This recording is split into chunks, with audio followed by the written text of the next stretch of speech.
we have that chant that says there's no one in charge.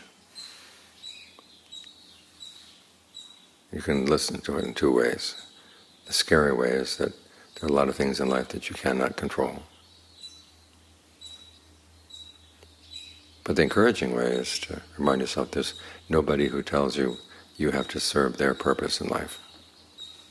In other words, there's no one in charge of the universe with a big universal plan that says, oh, you have to die for my plan, or you have to do this for my plan. Remember the Buddha's vision of the world in the night of his awakening. Beings going up, going down, in line with their karma. Going nowhere, really, except for those who got out. And it's the karma that drives things, which means that you get to choose what kind of goal you want in life, keeping in mind the fact there are a lot of goals that slip out of your fingers as soon as you get them. But there is the goal of a true happiness, the Buddha promises, that comes when you train the mind. Because you are in charge of your intentions. You can make your intentions go in that direction. Then the question is, how do you go there? Well, that requires training. You can't just wish yourself to the end of suffering. We have to do this in line with the principles of causality. But those are things we can learn. The mind is something we can train.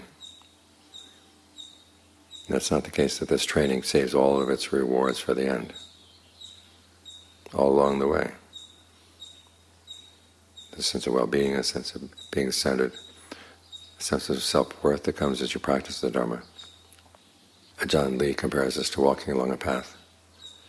The path is going to take you to the ultimate happiness. But along the way there are plants on the side of the path that you can eat, that you can use as medicine. There's entertainment along the way. So it's a good path, but it does require work. So you ask yourself, what do I want out of my life? I'm born here as a human being. There's no one to tell me what to do, what I want, or what I have to do in my life. I'm free to choose. So make the most of that freedom. The Buddha recommends that you devote yourself to developing good qualities in mind. Because if the path to that freedom takes more than one lifetime, those are the things you can take with you as you go from this lifetime to the next. Things like compassion, goodwill, discernment, determination, endurance, all kinds of good qualities. And of course, as I say, virtue is its own reward. The fact that you are living a virtuous life is in and of itself a source of comfort, a source of well-being. So work on the qualities of your mind. Choose which ones you want to work on.